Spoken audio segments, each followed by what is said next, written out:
And we are back. Peace, love, everyone. This is the STEM Files, the voice of STEM talent in Black culture, where we highlight the best and brightest in science, technology, engineering, and mathematics. On tonight's riveting episode, we have a very special guest. I call her little sis. We have Scarlett Luis, grid automation engineer. She's going to be talking to us about the advancement of energy services in our society. Tune in for more of this awesome episode after this, family.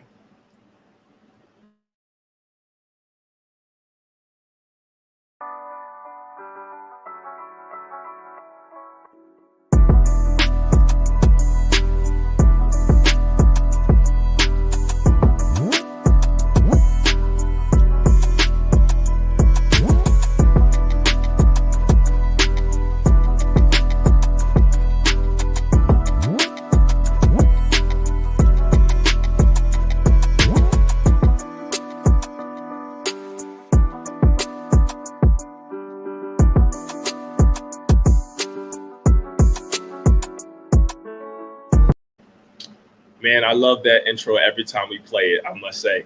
Again, family, welcome to the STEM Files podcast, the voice of STEM talent in Black culture. Again, we strive to do our best to highlight the best and brightest in science, technology, engineering, and mathematics. I'm your humble co-host, Jabril Muhammad, aka Jabrilliant Engineer. I'm a civilian mechanical engineer focusing on naval ship fluid systems with a background in material science and engineering, the study of the varying materials, their properties, and how their crystalline structures allow them to go into and be used for different applications. I am typically joined by my more illustrious co-host, Tariq Muhammad, aka Tariq Cardiac. He is a biomedical research scientist with a background in cardiovascular pathobiology, which is the study of how diseases form in the heart and other blood vessels. Yes, we sound very smart. Because yes, you are. And we do our best to live up to that sound. But today is like any other show. Today is not about us or myself. Unfortunately, Tariq is pretty busy this evening. I'm holding down the fort. We're going to have fun all the same. As we always say, family, the show is not about us. It's who we bring on to add value to the platform, add value to your evenings, and hopefully add value to your various careers and your life. So without further ado, I'm going to introduce to some, present to all, my little sis, the awesome, intelligent, and downright adorable Scarlett Luis. What's going on? Thanks, Charles. Thanks, big bro. It's so hard to follow you. Like, come on. But I'll try. So my journey as a grid automation engineer really started off back in high school, where I did an engineering magnet program. And that's where I truly discovered the world of electrical engineering. And I told myself, I want to be an electrical engineer. So I went that route. I stuck to it throughout college, graduated from UPenn with a bachelor's and a master's in electrical engineering. And I was fortunate enough to, while being in college, doing 3 internships during the summers with a energy company. And essentially, it really widened my worldview as far as what I understood the utility sector to be versus where it was headed. You know, we're talking about advancing energy services. I'm telling folks that, like, you may think that poles and wires are underwhelming, but there's more than meets the eye. There's things like intelligent electronic devices out there that are automating restoration. Traditionally speaking, you would have people calling in, hey, my power is out. A lot of people calling in, and then you would triangulate the location and then have a crew go out there, restore power. And that would take hours, maybe some days. But nowadays, that's the thing of the past. There's a lot of advancement as far as, the technology that's out there, a lot of influence and implementation of network communications that allows you to bring in some of that intelligence. When you say smart grid, it's essentially devices out there that are talking to each other and saying, hey, let's identify the problem area, give the control centers that situational awareness, and then let's repair and let's readjust the configuration of where this power is headed to minimize the impact of an outage. And so I got exposed to that world as an intern, and I told myself, I want to be in that space. It took time, let me tell you. Like this is not my first role out of college, so it took time. It took a lot of grinding. I was out there with my hard hat, steel Talk about toe. the hard hat. Yeah, I was out there. Had a summer internship and started out there out of college, and I'm telling you, like, it's hard, but I knew that it's where I needed to be to really learn the fundamentals and then be able to use that now as a grid automation engineer. So I'm proud to say that, I am paving the way for a more sustainable, a more optimized grid that allows customers to really have the best experience that they can have. Because a lot of times when you go home and you just flip the switch on, you don't even think about the people behind making all that work, right? You just think it's a trivial thing. And then it's funny because the only time you think of us is when it's not working. But Mm-hmm. if little do you know, we're doing our best so that you don't think about us at all. That's how it's supposed Yeah. to be. That's Yeah, how it's supposed to be, Scar. You know, it's funny. I absolutely. was thinking about y'all last night. We had this tornado ripping through the Philadelphia and Greater Philadelphia County, and I was like, because they were saying like, yeah, I got the siren on my phone. Go downstairs, get away from windows. So I was sleepy though, so I went to bed.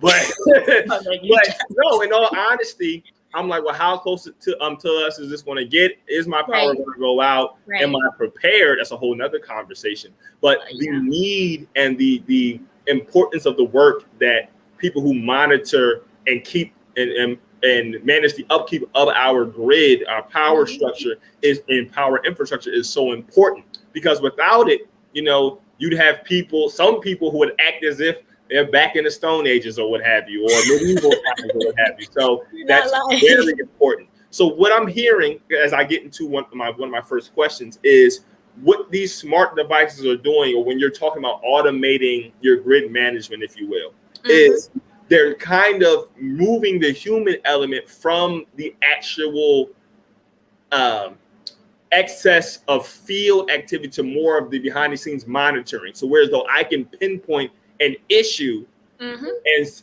either have there be some level of fail safe automatically that fixes it, or I can limit the amount of field operatives that I send out to fix that. So something in that ballpark. That's it. You got it. Yep. Okay, I got a little something going on up here, just a little bit. I gotta highlight this, Scarlett. So listen, we got a very special audience member commenter that said, "Hey, Scarlett." You know what I'm saying? Mama Muhammad came through with that "Hey, Scarlett," so we got to make sure that you see that. Hey, Kimberly. And her next question probably going to be, or next comment probably going to be, "Are you hungry?" So just wait for it. Oh, I'm always hungry. Just wait for it. So as we continue, so I'm thinking about this word grid, and as we're in a very divisive, very troublesome climate right now. When it comes to the pandemic, mask wearing, vaccines, unvaccinated, vaccinated, and just the whole concept of preparing yourself for when something happens that may be even further out the norm to put you in a sort of survival type state. So what is the grid? What is the grid exactly, and why is that important for our daily lives, just as people in society? So I want to say, really, truly, the grid is all of us. It's us. It's where people are living, whether it be in the urban areas or in the rural area. The grid wouldn't exist, right, without the evolution of electricity being discovered, right? But that we can't. There's no need in delivering it if there's no folks to have to service, right? Right. So the grid is designed to optimally deliver power from the generation site, travel through the transmission lines, brought down to the distribution lines, and then brought down furthermore to your residential areas, commercial areas, and industrial areas where you have your businesses, or your residential urban areas, rural areas. That's what the grid is. We make it up because that we rely on this. And the significance of it is that on top of all these folks included, and you mentioned the pandemic, what we call in the industry is emergency preparedness. How prepared are we in an urgent situation, right? Whether it be because of a weather uh, impact, whether it's because, let's say you're home and you have relatives that rely on oxygen.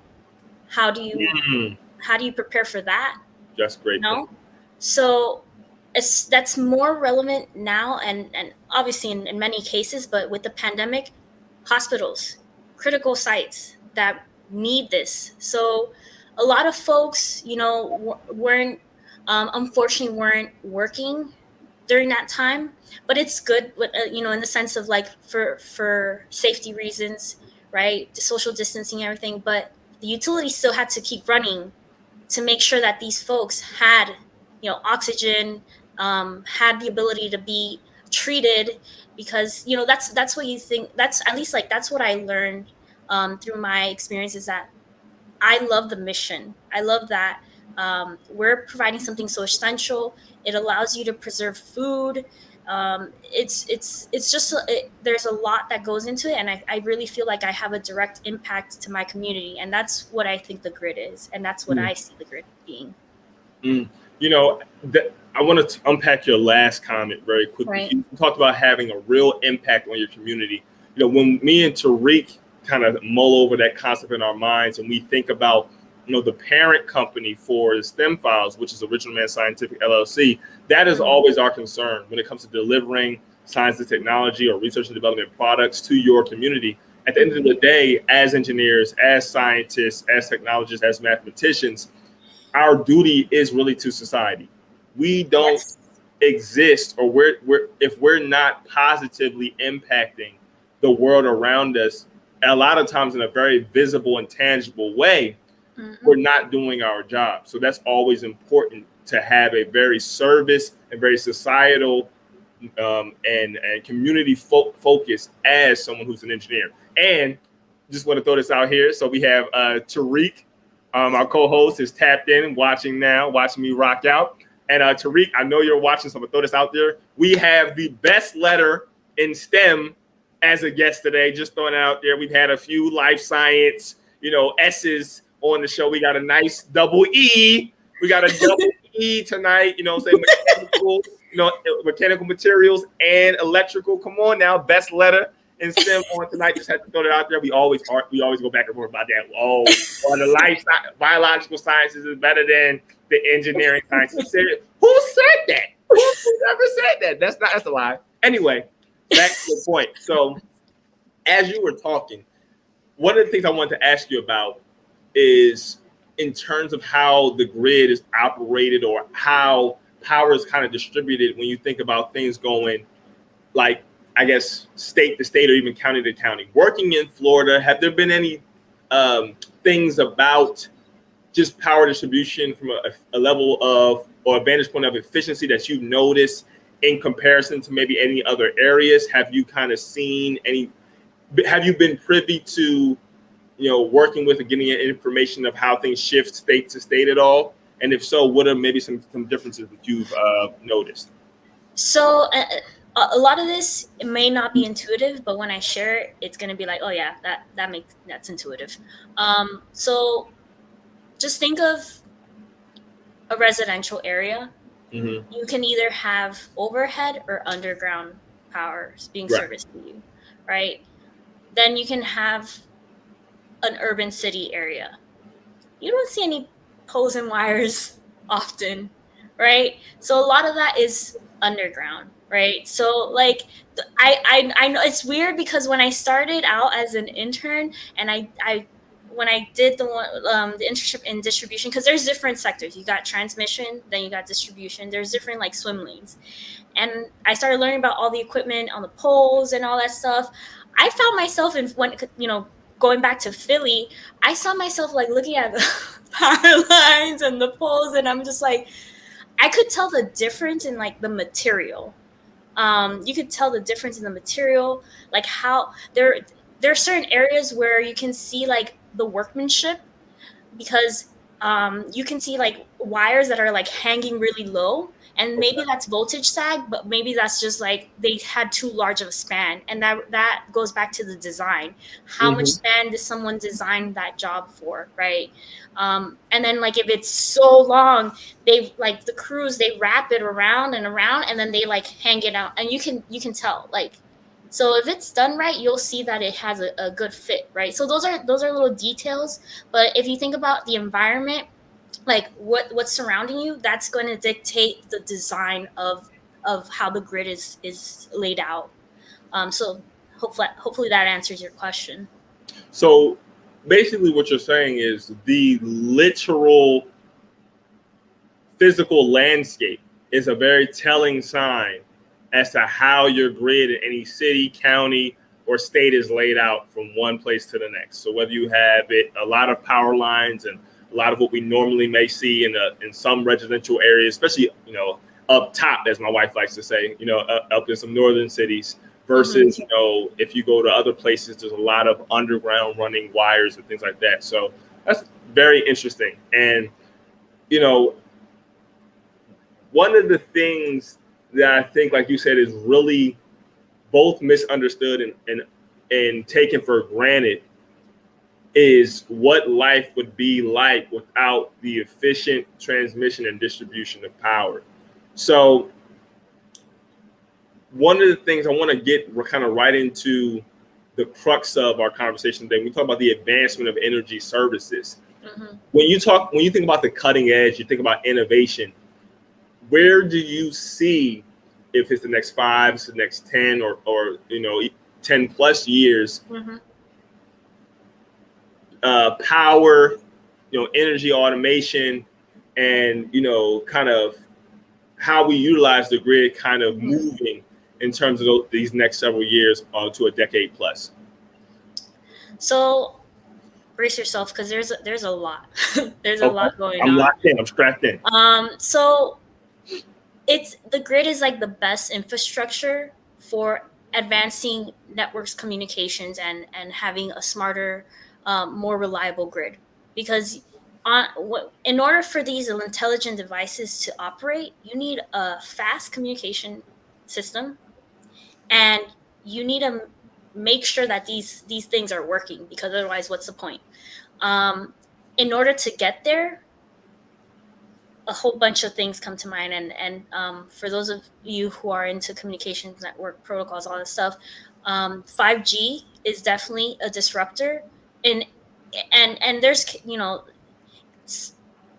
there's a lot to be said about this incoming technology, and like I've seen white papers on 6G, right? So like it's industries out there, whether it's within the energy industry or whether it's just telecommunications, they have their eyes on that. And that's because, again, the demand, more and more of these devices are being installed and invested on. So how are you going to make sure that these are operating at an optimal level? You need to have that backbone that allows for this messaging to go back and forth, right? So 5G, that's something to be considered, and I do think that it's going to be a strategy going forward for a lot of industries, within the energy sector and outside, a lot of technology companies out there. There's also microgrids. This is something more, 5G is, I want to say, more long term. Near term, microgrids, essentially it's like islanding. It's like, let's say you have your community, and it's connected to the grid, but it also has that backup. Let talk like think about like a backup generator type of thing. So Right, that, for a like, community. yes, think, and like Hurricane Maria, right, in Puerto Rico. After that, Elon Musk was like, no, let's go out there, let's have this program to just install microgrids. That's the whole point, is to build that resiliency, to make sure people are not without power in the case that something infringes upon like the main grid, right? So that's under works. You have DERs, and that's distributed energy resources. You got, which means your PV, solar, um, you know um, energy storage, all that coming together to make sure that, because as more and more customers and folks are installing solar panels and all that, and with the proliferation of electronic vehicles, you need to make sure that there's a way to handle that backfeed. So that's where distributed energy resource like technology is going to really have to be understood, and the framework by which we can be prepared to position ourselves to really operate in that setting. It's going to take a lot of great minds out there, and engineers to really understand that. Think just so for the folks who are interested in this space, things that you can look into to really equip yourself for that is like optimization. Um, Again, basic energy concepts, yeah, physics, all the likes. So those are fundamental concepts. Circuit analysis, and of course power system analysis, like whether it's there's like power electronics as well. So those are like the subject areas that you want to look into if you're interested.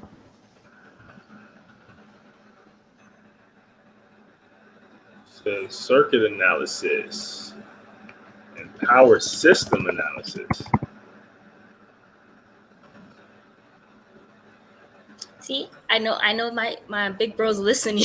Oh, no, I'm making sure that we get all this because this is key. Yeah, and optimization. Away with something. So circuit analysis, power system analysis. So if you're interested in what Scarlett's been talking about and want to get into energy, want to get into grid automation, want to get an understanding, the next wave in understanding power systems, efficiency, as we in innovation, you want to look into circuit analysis, you want to look into power system analysis as basic principles to undergird your foundation moving forward. And I'm going to throw a curveball there.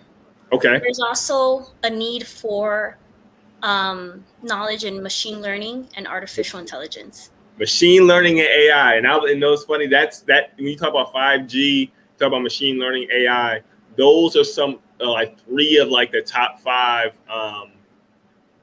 like innovative arenas that I've seen when you ask top technologists, top STEM professionals, like what are the things that people really need to start really learning about, and what are going to be the new jobs and the new arenas going forward in terms of how the landscape shifts for the workforce, or especially technically. So things like coding, things like artificial intelligence, machine learning, right? Yes. 5G, these other things. And even on if you want to say a quote unquote lesser stance, content creation and things in social media, those are very, very big, technical areas that help with the communication aspect of the other things that I mentioned. So definitely key. So we actually go ahead. I'm sorry. No, yeah, I love that what you just said, because as engineers, we may get bogged down and narrow-minded as far as like understanding the technical aspect, but you really need to know the verbal oral communication aspect. That's a skill that must be developed, because you may have all the best ideas in here, but the only way to share them is through here, through your voice. So that's another one that, take a speaking class, do Toastmasters, something like that. Absolutely. It's funny. I've been mulling over my head to do Toastmasters. So we've had it at my command and activity. And I was like, I feel like that's something I need to do to help expand my public speaking. It's something I love to do, but I've never really taken the time to do it. But yeah, Toastmasters is definitely key. So we have a couple of comments I want to highlight. We have Junior Fruit Garden, the best show ever. We thank you very much. We live to please. We live to please always. We have a Bill Dong. Scarlett, you are the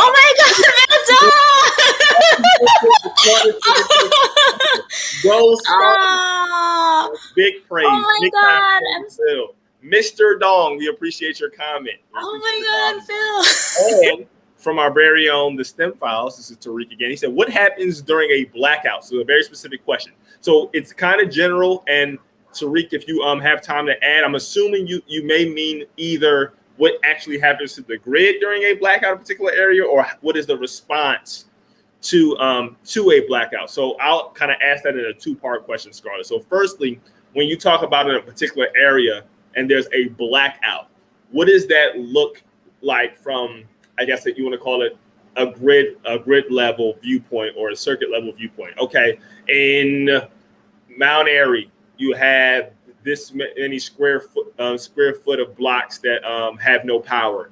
What does that mean very systematically? Yeah, it means either someone made a mistake or or because of someone's mistakes. No, I'm just kidding. No, what it looks like really is that your system has gone out of stability, right? The protection schemes that have been designed really like there's different, like somewhat like you think of like like a military design where you have like your different lines of defense. So just like in your small circuit, you have a fuse. We like at the elementary level, at the fundamental level, at your customer site, there's going to be a fuse, right? If that fault starts traveling and there is a draw of current, that just means that those devices weren't there to, or did not operate, or it was just too large of a fault for them to work as intended, right? And so it's system instability. Now, what happens behind the scenes, it's all hands on deck matter, and that's as much as I can say. And then I would say there's examples of blackouts is things like what happened in Texas recently. And there was like this major blackout back in 2003 in the Northeast. And that, when something goes wrong, the response to it is, okay, how do we prevent that from happening again? And that's where a lot of these IEEE standards come in, and like regulators come in and say like, what types of standards do we need to put in place or audits to make sure none of that happens? So that's what that looks like. Awesome. Thank you so much. Scarlett, believe it or not, we are at the halfway point of the show. Family, we have been talking about what is grid engineering, going into the ins and the outs. And Scarlett has done a beautiful job breaking down what is a grid, what are power systems, just talking about what happens during a blackout on both the response and initially. Also talk to us about some innovative areas and foundational areas to go into if there is interest. And she's really been doing a wonderful job in like piquing my interest. I know there's some things I definitely want to research. So at this time, family, we understand this is the STEM Files, right? Hosted by Jabril Engineering Tariq Cardiac. Make sure to follow us at the STEM Files on Instagram and Twitter. That's at THESTEMFILES. And we are live currently on Facebook and YouTube at the STEM Files on Facebook and YouTube. Make sure to tap in. Share this content with your friends, your family, your frog, your dog, your baby, your ball of yarn. Everybody needs to be tapped in to the STEM Files podcast. We also want to, at this time, thank some of our sponsors. We have the Nation of Islam Ministry of Science and Technology, which me and Tariq work very vigorously and consistently with to deliver advantages to our people and society. We have our parent company, Original Man Scientific, LLC, which is a Black-owned research and development company geared towards delivering the advantages of R&D to your community. And we have another partner of Original Man Scientific, the Navy Bean Experimental Research Station, which goes into various experiments to come up with different applications for that super bean that is the Navy Bean. And when I tell you that, in my humble opinion, the foremost expert on the Navy Bean is Tariq Muhammad. I'm just going to say that outright. Tariq Muhammad knows this thing when he talks about that lagoon. So definitely there's passion there. Also, family, we want to shout out some of our consistent donors. These are people that help make sure that the STEM Files progresses without a hitch. We have Don Perry, mobile app developer from Appavelli, who we've worked with in the past, and hopefully we'll be having him on the show shortly. We have Mama Kubila Muhammad, the wonderful mother of our co-host Tariq Muhammad, keeping us afloat, keeping us moving forward. And our sister Donna Muhammad from Memphis, also always donating and making sure that we stay moving forward and giving you all this great content. If you are interested in how to donate, you can text 770-695-7912 for further instructions.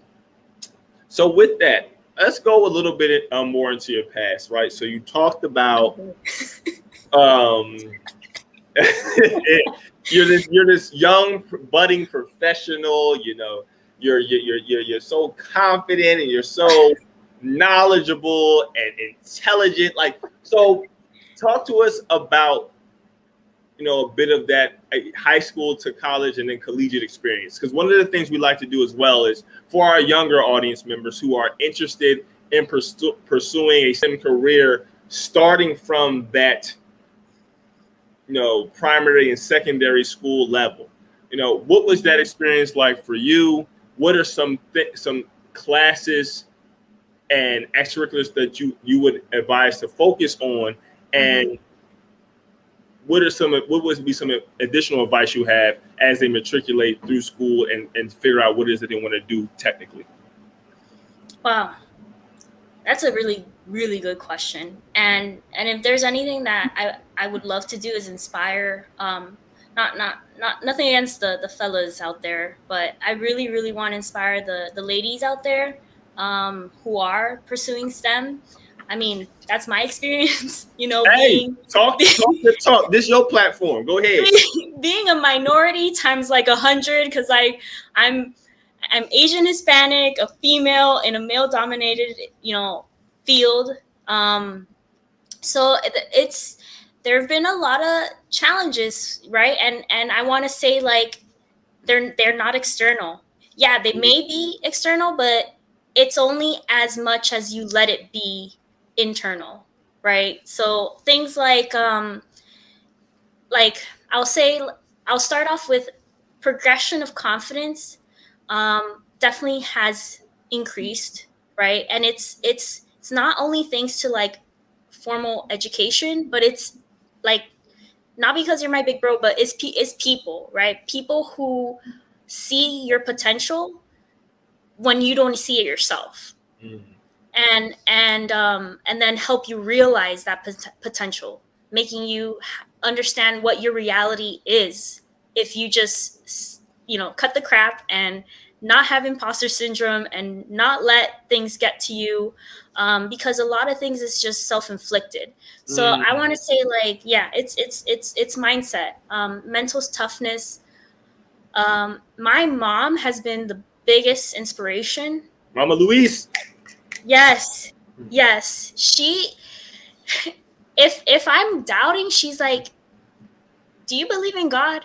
Woo! She took it there. She went. She look. Mama said, Yeah. "It ain't nowhere else to go." What you talking Yeah, about? she's like, What? If you believe in God, then you shouldn't be doubting anything."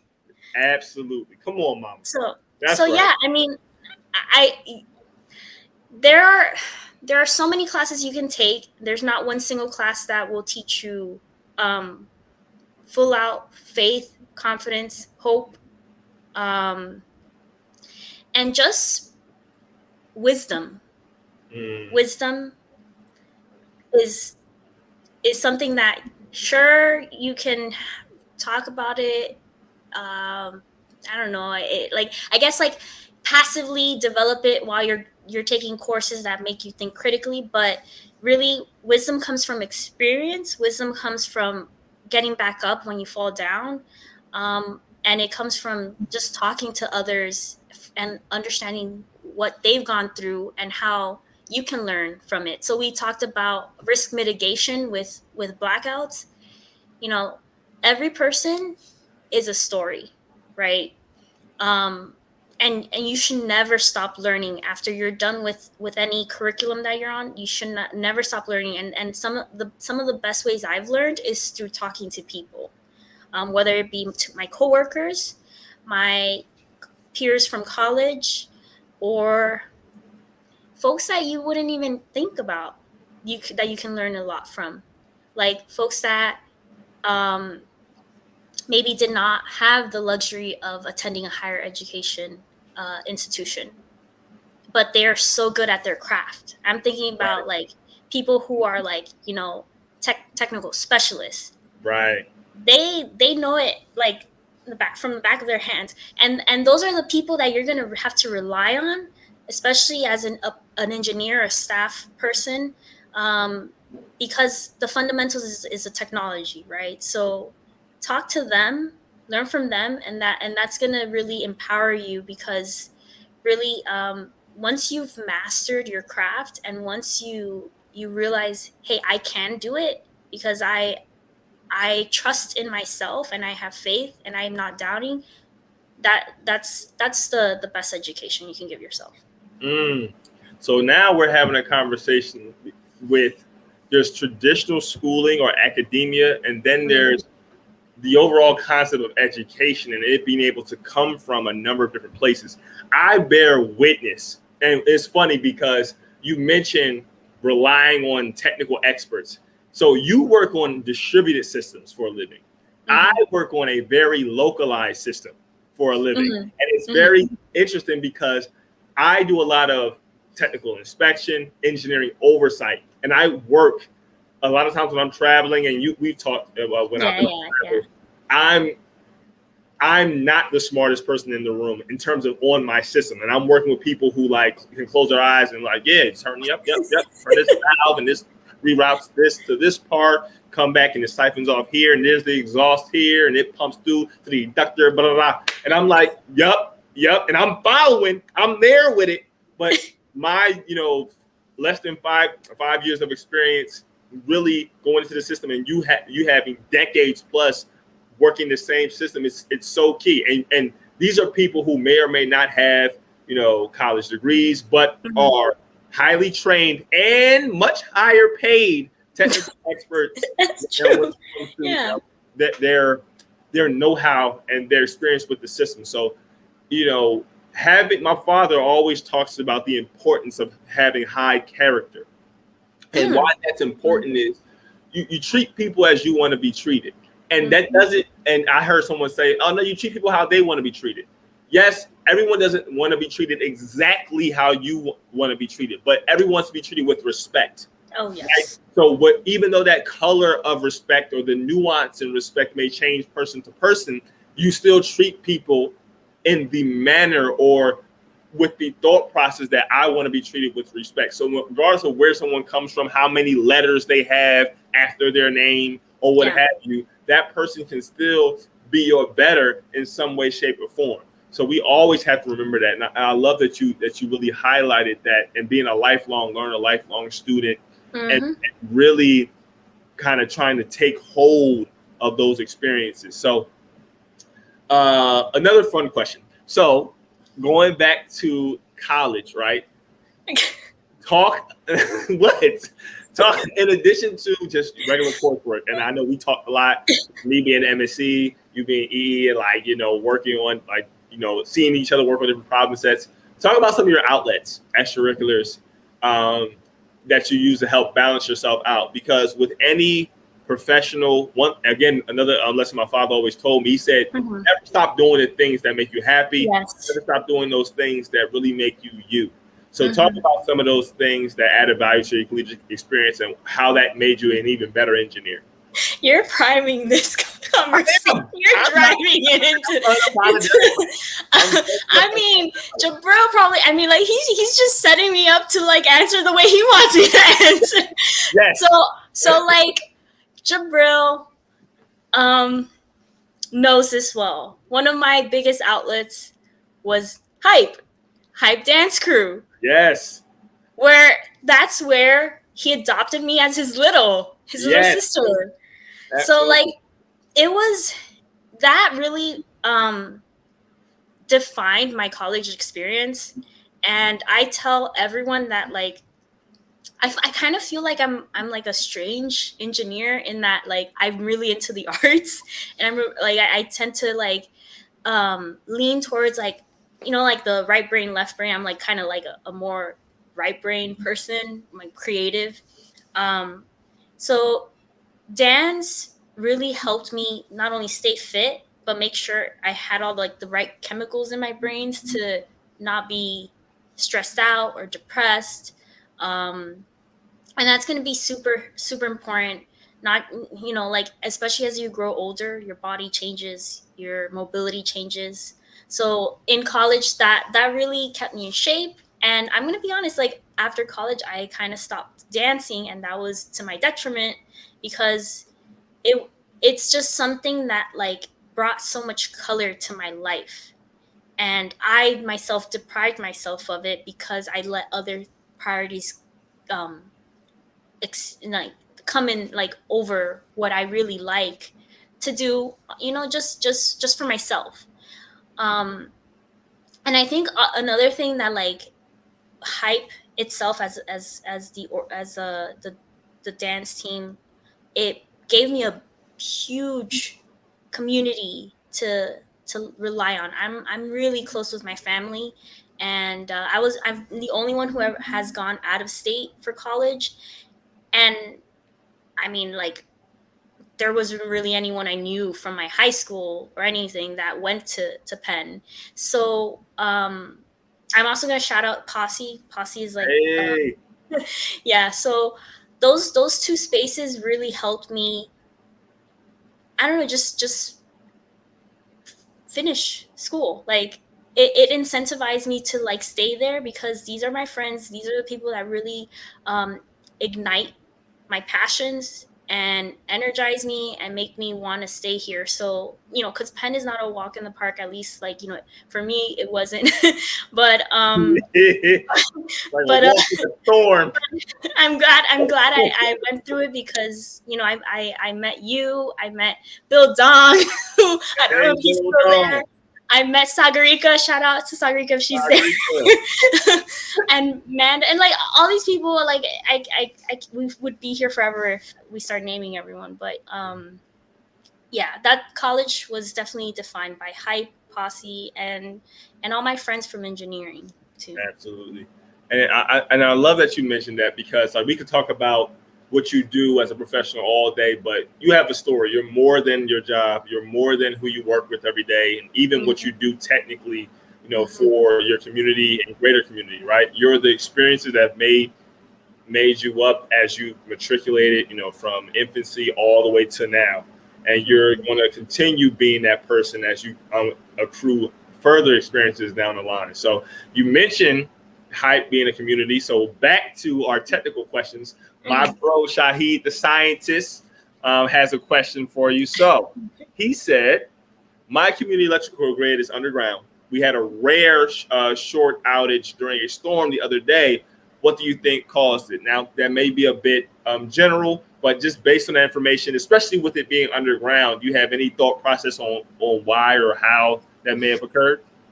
That is really strange.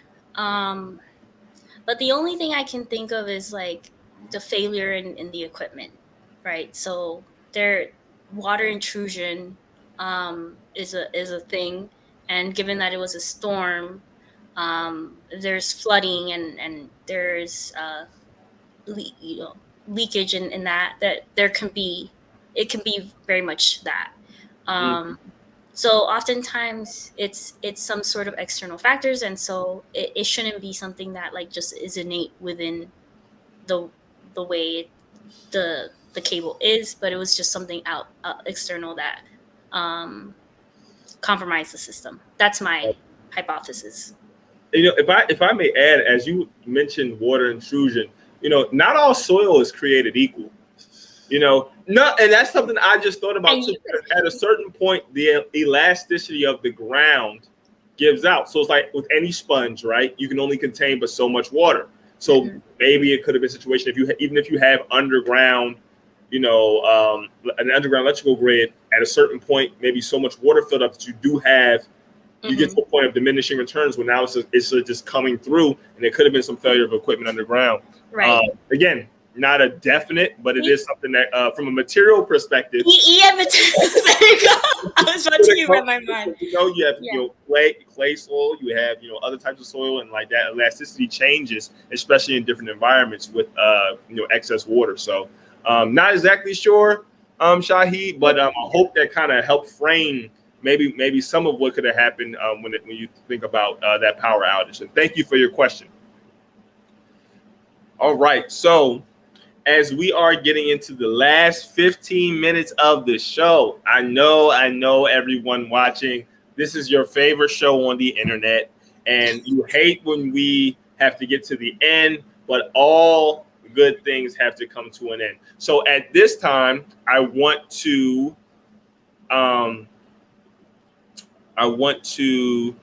get into, oh wait, another comment. Hold on. Okay, Mr. Leisure says, thank you for the information. You're very welcome, Mr. Leisure. And Shahid said he agrees. Okay, also we on the same page. So we on the same page. We can all be wrong. All be wrong, but we on the same page. That's all that matters. Great. So at this time, I want to highlight, as we're closing, I want to highlight a beautiful, beautiful news source. So as those who have been riding with me and Brother Tariq know, we are proud Fruit of Islam of the Nation of Islam of the Honorable Minister Louis Farrakhan. This is our segment where we're going to talk about the Final Call newspaper. Now, I know y'all have already read that title and y'all ready to hop up out of here because I'm like, oh my God, Jabril's an extremist. Oh my God, Jabril's an anti-vaxxer. Well, let me tell you something. No, I'm not an anti-vaxxer. I don't necessarily think of myself to be extreme. I am pro-choice when it comes to things that you put inside your body and when it comes to being a proponent of natural healing. So it says you cannot force us to take your vaccine. I encourage all people, whether you are for being vaccinated in general or for this vaccine or unvaccinated, to really, if you're in the habit of demonizing the quote unquote other camp, stop doing that. People have legitimate reasons why they are doing or not doing things. And at this time, we should be so open to dialogue and really understanding underlying medical conditions, right? The concept of being vitamin D deficient as well as other vitamin deficiencies. The idea of additional therapies that can be utilized to help mitigate certain symptoms or what have you, and just the overall power of this God-given immune system that we have. So I highly encourage you, if you are interested in getting unadulterated truth, go to www.finalcalldigital.com to get your subscription to this Black-owned, operated, local, national, and international newspaper created for us and by us. And if you're in the Philadelphia or Richmond area and want to get it from your local representatives, make sure you tap in or DM myself or Tariq on social media so we can get that to you. Again, the Final Call newspaper, this title is You Can't Force Us to Take Your Vaccine. As we know, mandates are a hot topic today, family. Read your newspaper, see what's up. All right. So we have reached the fun part of the show. Like the whole show hasn't been fun, right? So one of the things that we love to do toward the end of the show is what I call flip the table. So we allow for our guests to become the interviewer. So now, if there are any questions, a few questions that you have for your humble big bro, you may now be the interviewer. So this is now the STEM Files presented by Scarlett Luis. All right, I'm ready. Me. So I'm just gonna go out there and just really highlight the fact that the production quality of this show is top notch. You heard that, Tariq? Top notch, bro. So, I just want to know, what was the inspiration, right, to build this space, this platform? Tell us your story, Jabril. I love how you just got so serious. So this really kind of goes back, and we told the story in certain ways, certain times. But when Tariq first, started Original Man Scientific, going back to something called Cool Beans Research, and he was always passionate about owning his own IP as his own person. And, he would bring, ideas and research ideas, do it at different universities, but they would try to have him go one way when he wanted to go a completely other direction when it came to his research. And he said, I don't want this to happen to anybody else. I didn't like how it happened to me. So I want to be a proponent of empowering scientists, technology, engineers, mathematicians to own their own research, own their own intellectual property. That morphed into Original Man Scientific, again, which is that company geared towards delivering those advantages to your community, empowering the community through the ability to capitalize off of their creative minds. Now, when we get to the STEM Files, we knew that, not only are there Blacks in STEM, but Black is STEM. When you look at the history of Black and original people of the planet, we literally have given STEM to humanity. When you look at things like algebra, other aspects of math, certain sciences, philosophy, and whatnot. If as you go deeper and deeper in history, we say the farther you go, the blacker it gets a lot of times. So we understood that there are so many of us, whether we be students, young professionals, journeymen, experts, entrepreneurs, people in academia, what have you. We're all over the place, and if we can use our platform to further highlight and expand the voices, expand the platforms of these people, we can not only get them help get them more notoriety, but help to inspire and further feed that STEM pipeline to get more people like you and I into STEM. And then we're also very passionate about ownership. So it's like, okay, yes, you can get a job, you can work in industry, but you can also be empowered to work for self and do something for yourself, for your family, create a legacy and leave a imprint on society with your own last name. So that's a lot of the motivation behind the STEM Files, highlighting those voices, allowing our audience to connect to those voices, and further creating a live and ever evolving network for the benefit of all. Amen to that. Wow. No, that's I mean, like, so that's the thing, like, inspiration, that's something that I always get from you. And the like, yeah, no, absolutely. Because I may be hungry. I may be hungry. This is guys, you might not even follow this, but This is the inside. not as hungry as Jabril. Like, that's the thing, like, you're creating something, right? You're creating something that I didn't know, like, I didn't have as a young aspiring engineer. And sometimes you have to learn things the hard way, but this way, I would take this route than the hard way. So no, thank you for that, for making this possible. The other question I have though is, can you go in a little bit more into Original Man Scientific, and like, where you are now, and where's that headed? What is your vision? Question.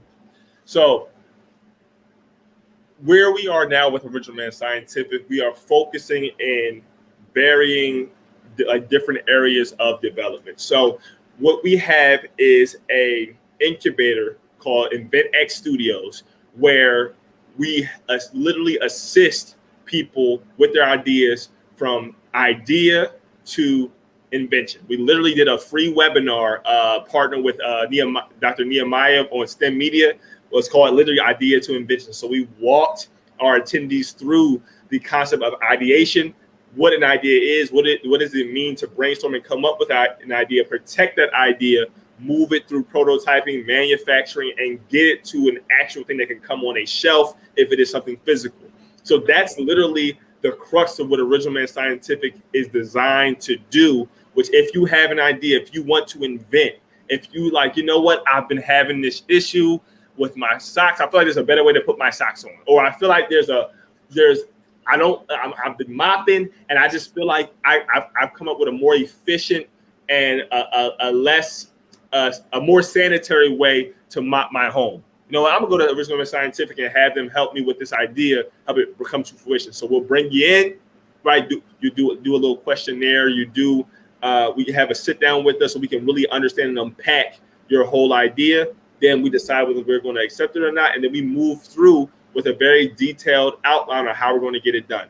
Through things like prototyping, getting through the iterative process, you know, and you're right there with us, making sure that we stay on task and stay focused on what it is that you desire the end result to be, and it comes to fruition. And we also do things with intellectual property protection, patents, patent law, and everything. We work with, we have an internal patent agent who works with us in that regard as well. So the whole idea is, with Original Man Scientific, is really intellectual and creativity protection and empowerment. The understanding that you don't have to stop at oh, I have a great idea. You don't have to stop until that my idea has become a reality. And one of the things why this is so passionate is, we can walk down the street in a quote unquote hood, and we can see a sneaker store, fast food joint, a place to cash a check, people down on their luck, as some would say. But how many times do you walk down the store and see the equivalent of a Google or something on a corner? We want Virtual Man Scientific to be able to be set up the same way you may see a corner store or a check cashing place, to where as though you can walk through your neighborhood and you don't have to go out to Silicon Valley to where there's these communities of higher social and economic status. You can achieve your dreams right in your quote unquote hood, as we like to say. So that's a bigger thing, to empower these inner city areas and these marginalized groups to be able to really live their dreams through science, technology, engineering, and mathematics. That's great, Jabs. That's amazing. Those are the main questions I had, and I think that there's nothing left to be said. What you're working on, where you're headed, it makes a difference. And you said back in earlier in the program how as engineers or folks in STEM, we have a responsibility to society, and you're living out that responsibility. So more props to you. I think for those of you who are aspiring engineers and do want to go into any, whether it's in the energy sector, whether it's doing material science, there is. I'm gonna get a little more like on the here's my advice type of thing. That was my next question. Yeah, there's things like certifications that you can do, like fundamentals of engineering. And where I'm getting that is because, like, in the ethics portion, the first one is, as an engineer, you have responsibility to society. So I'm just like tying back to that, and also bringing awareness that is out there, and what that does, it helps you differentiate yourself, because there is competition out there, so it's always good to differentiate yourself, position yourself well as a prospective employee, as someone who is out and hungry for that specific position that you want, whether it be in any field. So there's things like for electrical engineering, power systems, computer engineering, and I believe material science, but I would have to fact check on that. So you go to you just Google fundamentals of engineering, you'll see, and you can take that certification. It's best if you do that before you graduate, because yeah, go ahead, finish this. Yeah. And then, like, you talked about commas after your letters after your name. So, like, after you get that, you get to put letters after your name, and that is true. That is true. So, but yeah, you were saying. No, as you said that, because my brother asked me a question the other day before he went back to school. I was telling him, like, all that was going on. I'm trying to organize myself and get back on the ball. He said, "Have you started working on your PE yet?" And I said, "No." He said, "You told me to remind you about it." I said, "Yep, I did." So I have to do my EIT and all that stuff. And one of my goals is to become certified as a professional engineer. Mm-hmm. And I've also kind of weighed going back to school as well, but to really be able to be a PE and leverage my engineering know-how, not just for profit, but be able to, like, lend myself farther out, train other engineers, is something that I want to be able to do. So you've inspired me again, and God is working tonight, because He knows it's something to focus on. So with that, as we're closing out, you talked about that advice. Is there anything else that you would like to leave the audience with as we close out? And then we'll get your contact information so that people can reach out to you, and then we'll finish up. Sure. When it comes to your goals in life, there's one thing that you can do that it's like to manifest it, to make sure you get to it, is having people to be accountable. to hold you accountable. But also you can write things like, I am proud that I obtained my certification by XYZ date. Right. And you put that there and you put it, it's like your vision board. It worked like for me. But so doing things like that, reminding yourself and empowering yourself, positive self-talk, that's going to give you a leg up in any goal, any journey you have. So I leave you all with that. Thank you so much, Scarlett. Family. We have reached the end.